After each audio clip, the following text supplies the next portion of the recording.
Okay, and I will wave my hand when you have 5 minutes to go. Awesome. So first, thanks so much to the organizers for putting this together year after year. I'm the last one of the day, but unfortunately you're also stuck with me for another 20 minutes for discussion afterwards. So don't hold your breath. I'm also gonna, is it okay if I'm gonna turn off the lights because I got plenty of movies, which gives all you jet lag people plenty of time to sleep. So I'm going to talk a little bit about a new suite of simulations that we have, which we're calling MEGATRON. And this is the first time I have a talk completely about these simulations, so I'm very excited to show this off. There we go. So we saw, tons of spectra this morning, photometric data points from all the observers here, and you have to ask the question, how do we interpret this data? And so if you're a theorist and an observer, the standard thing to do is you take a photoionization model like cloudy or mappings, and you try to model the SED, including all of the emission lines and nebular continuum, to try to match these observational data points. And I think it's a fair question to ask, when can this photoionization modeling go wrong? And I'm going to show you 3 examples of where that happens. The first one is if you just add turbulence into your system, you can measure your emission line ratios like O3 over H beta, N2 over H alpha, and O32. The black stars are what you get from cloudier mappings, and the cyan points are what you get from turbulent emission line models. And what you can see is that there's a systematic offset such that O3 over H beta goes down, N2 over H alpha goes up, and O32 goes down. Okay, so you get a systematic bias with turbulence. The second thing is that non-equilibrium effects start to matter. So here you're looking at a density versus temperature diagram, and I've colored the gas based on the electron fraction in non-equilibrium versus the electron fraction in equilibrium. And what you see is you get, at sort of intermediate temperatures, more electrons than you expect from a cloudy model. And at the slightly lower densities, you get under-ionized gas. And this is a well-known feature. It's called a recombination lag, when the recombination timescale is longer than the cooling timescale, and this under-ionized gas is due to cosmic rays. Okay? Finally, if we have multiple different H2 regions in a galaxy, which is almost always the case, you can play games like trying to measure the metallicity. This is a simple cartoon from a paper we did with Alex Cameron. On the y-axis is the deviation of your measurement from the true metallicity. On the x-axis is the temperature of your H2 regions. It depends a little bit on the temperature distribution, but in general, it's a mathematical fact that if you have a temperature distribution in your galaxy, you will always underpredict the metallicity of that galaxy. Okay? And so knowing these 3 things, we developed a brand new code, which we call Ramsey's RTZ. And essentially what it is non-equilibrium chemistry coupled to on-the-fly radiative transport. And it's coupled in a 3D galaxy formation setting. So to try to put that into perspective, cloudy, if you measure the ionization fractions of, for example, oxygen, nitrogen, sulfur, or silicon as a function of time, cloudy will give you these horizontal lines corresponding to equilibrium. Our code predicts the full track. It could be fully non-equilibrium anywhere along this line. Of course, you have to couple that to a very detailed model for heating and cooling. We've done that. So here you're looking at density versus temperature. These are equilibrium temperature density curves as a function of metallicity. Our solar metallicity line, which is in green, is in perfect agreement with other models of the Milky Way's ISM going back to the mid-1990s. If you go to lower metallicities, contrary to popular belief, your cooling is actually more efficient. Okay, so 10% solar gas can actually cool much more efficiently than solar metallicity gas. But as you go to even lower metallicities, your cooling starts to become less efficient.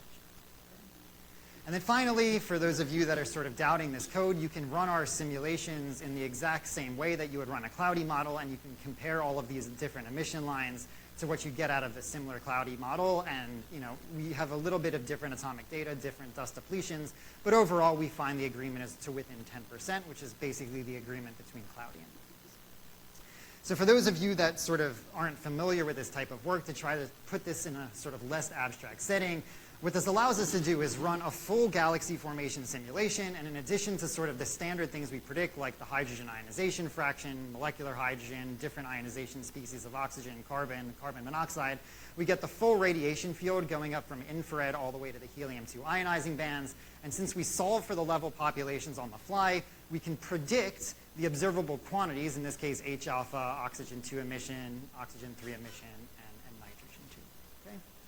So what we've done now is we've taken this code and we've put it in a 3D galaxy formation setting, fully cosmological.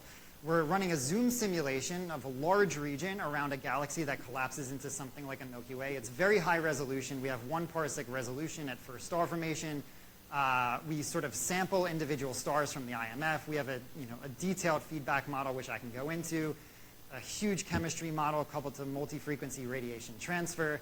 I'll also come back to this later. We add extra resolution elements into the circumgalactic medium based on the cooling length, and we also have multiple runs with different types of feedback and star formation. Okay, and there's 4 different scientific cases for these simulations. The first is star formation at cosmic dawn, galaxy formation in the ISM in the epoch of reionization, the CGM towards cosmic noon, and then reionization in near-field cosmology.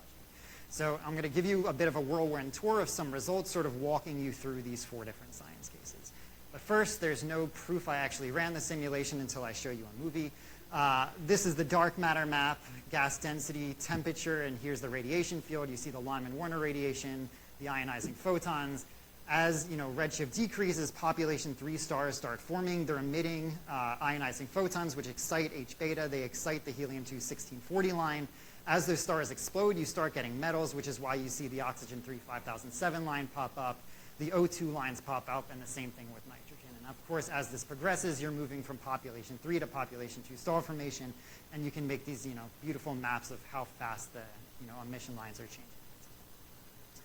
So getting straight to the results, let's start with population 3 stars, and then we'll work our way down to the lower redshift. So the first thing we found out is if you plot redshift on the x-axis versus star formation rate on the y-axis and split between population 2 stars in these solid lines and population 3 stars in these dashed lines, what you see is there's an initial burst of population 3 stars, and that rapidly transitions into the population 2 mode, which essentially completely dominates beyond around redshift of 27.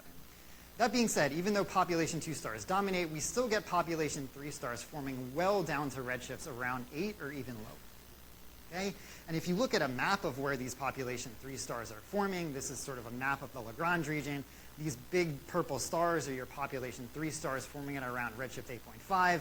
And what you see is they tend to form away from the sort of bulk of this medium, and they start moving from the high density gas, as you would expect, into these voids. Okay?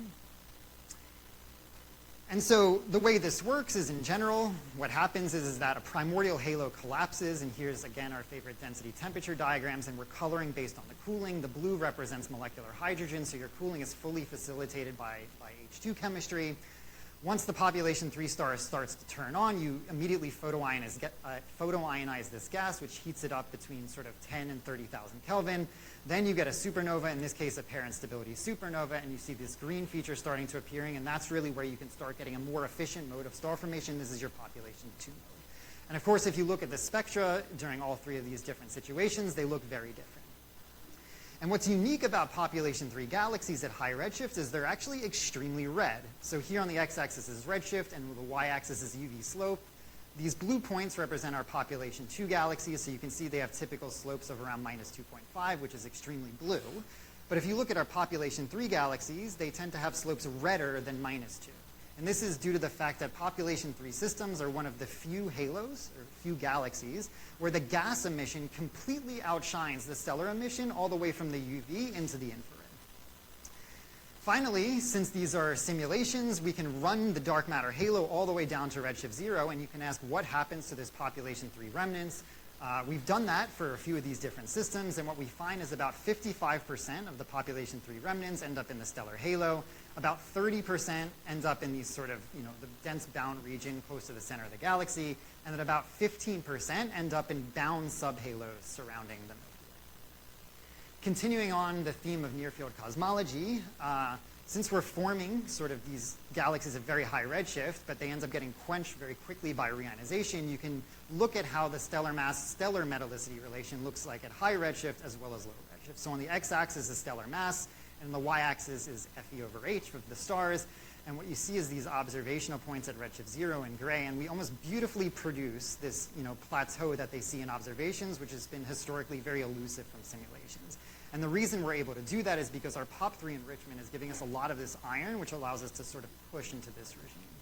Now we can trace those halos all the way down to redshift 0 and ask which ones of those stay bound, and what you see is that, of course, there's many fewer points, but that plateau remains. So this plateau may very well be due to population 3 enrichment.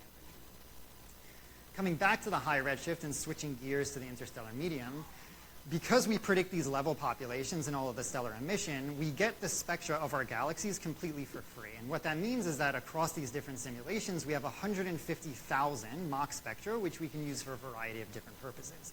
So what I've done is I've taken that entire library of spectra, which is sampled at 1 angstrom resolution, and I've compressed it into 2 dimensions using a UMAP decomposition. And you see this really weird feature that I've just taken the creative liberty of coloring based on visually recommended clusters. And if I plot up the stacked spectra, what you see is I have these star-bursting galaxies here in brown. Moving to this reddish-orange line, you see the star-forming galaxies, which have a smaller Balmer break, slightly weaker emission lines. As we go up this diagram, we now see that you move in this direction. You have aging and post-starburst galaxies, weaker emission lines. The Balmer break is starting to form. Going even further into this regime, you have mini-quenched galaxies, no emission lines, beautiful Balmer break. And then finally, in blue, we have our population 3 systems, which is completely separated. Okay? And so we can more or less reproduce the entire spectral diversity seen by James Webb.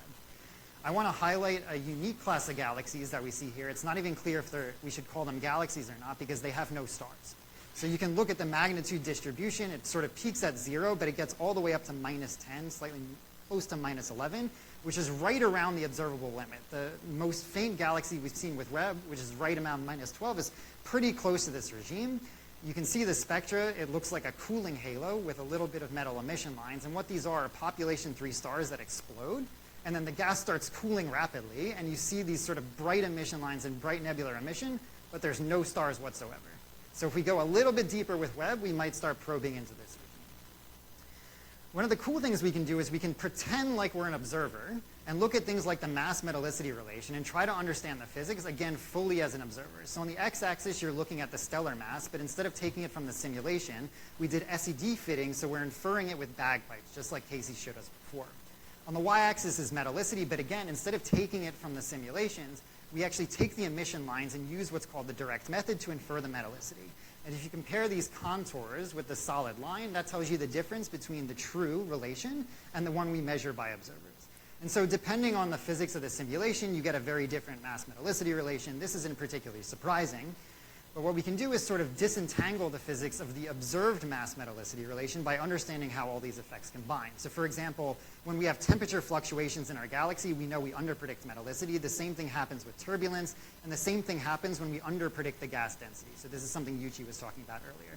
These are sort of observational biases. But if we go to the physical biases, stronger feedback pushes us to the left. High star formation efficiency, or what we used to call overcooling, pushes us to the right. If we add hypernova, which is sort of an exotic type of supernova feedback, we end up pushing in this direction. And finally, a top-heavy IMF moves us again to the left. So these simulations really help us disentangle the physics of the real MZR. Pablo brought up beta slopes this morning, and he was sort of surprised that we were seeing the galaxy sort of in this regime. But I would say I was actually surprised in the complete other situation where we were finding all of these systems with very, very blue betas right down here sort of at -3. And the reason I was super surprised about this is because if we take a standard photoionization model, the intrinsic beta slopes sort of vary with time, and that's really well known. But the intrinsic ones are around -3. But as soon as you add gas emission, they end up at around -2.5. Okay, so anything below -2.5, you have to understand where that's coming from. So Casey sort of highlighted this earlier, that you can just change the escape fraction of your galaxy. So if you go from F escape equals 0, you get a relatively flat UV slope. And if you go to an F escape of 1, you get a much steeper UV slope and almost no emission lines. So what we can do is we can look in our simulations and say, where do we find UV slopes that are bluer than -2.8? So just to guide your eye, that's given by this dotted line. On the x-axis is UV magnitude, and on the y-axis is beta. For these two models, the details aren't super important. You can see we have no super blue galaxies. In this model down here, we do have some really blue galaxies. I've colored them by alignment continuum escape fraction, and you can see, indeed, these ones at very faint magnitudes are the ones that are leaking copious amounts of photons, which is making them blue. However, to my surprise, this model here, this variable IMF model, there are a ton of galaxies that have really, really blue UV slopes, but if you look at their colors, they're not leaking any ionizing photons. So when I saw this, I thought, how is that possible? I actually thought my simulation was broken and we weren't conserving photons. I went back and checked. We are conserving photons, and it turns out it was another piece of physics, which I actually didn't expect. So what I've done here is I've sort of selected galaxies by UV magnitude and split them into two populations, ones which, much redder UV slopes, which I've colored blue for some reason, and another one with, very steep UV slopes, which I've colored purple.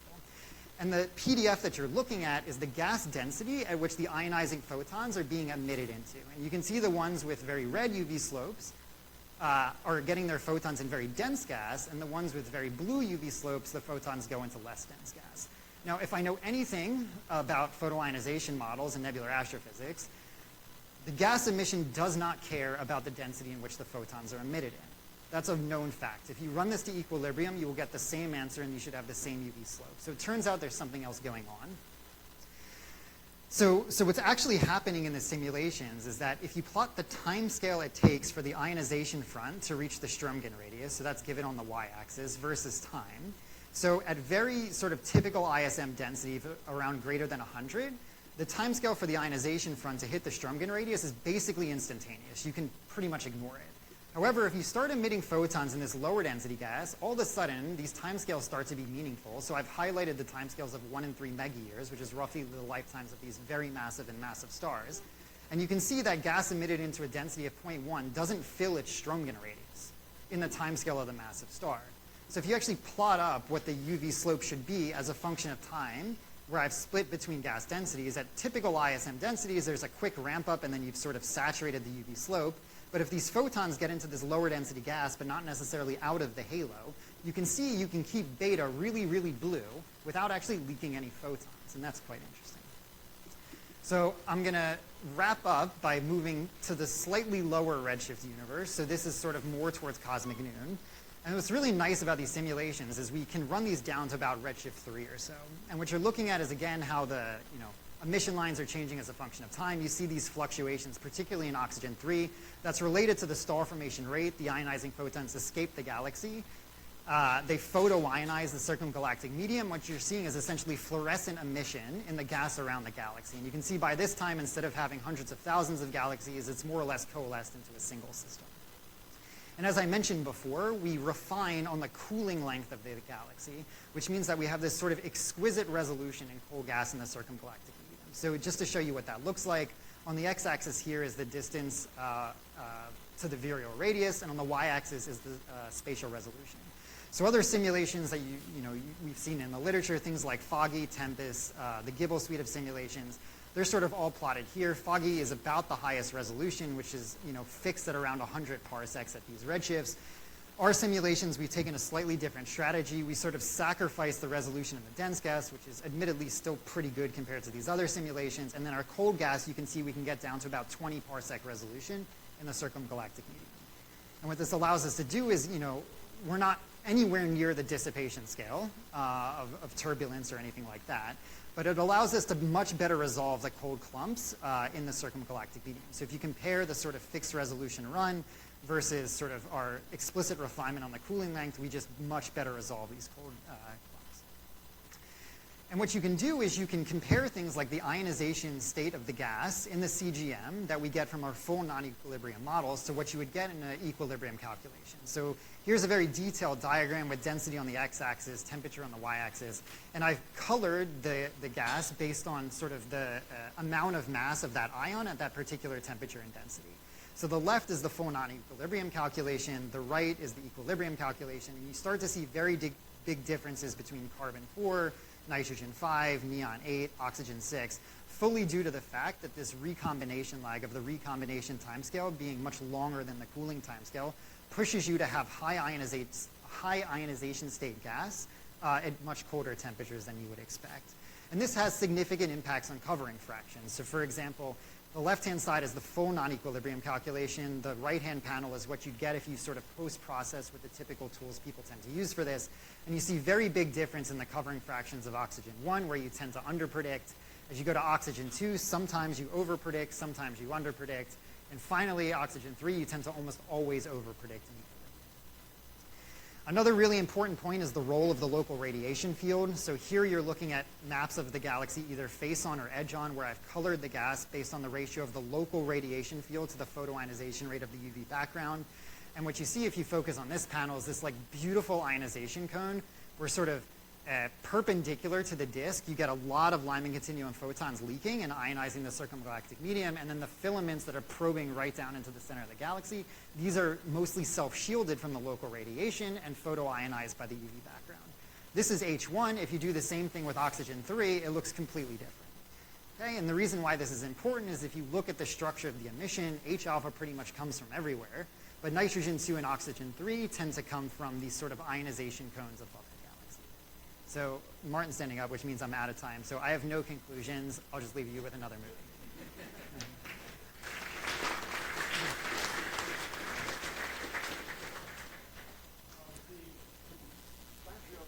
My microphone, is it working?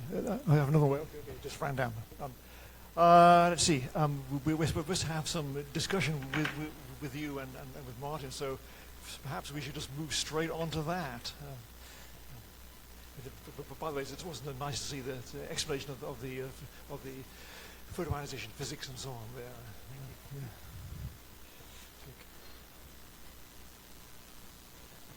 So we're going to transition to some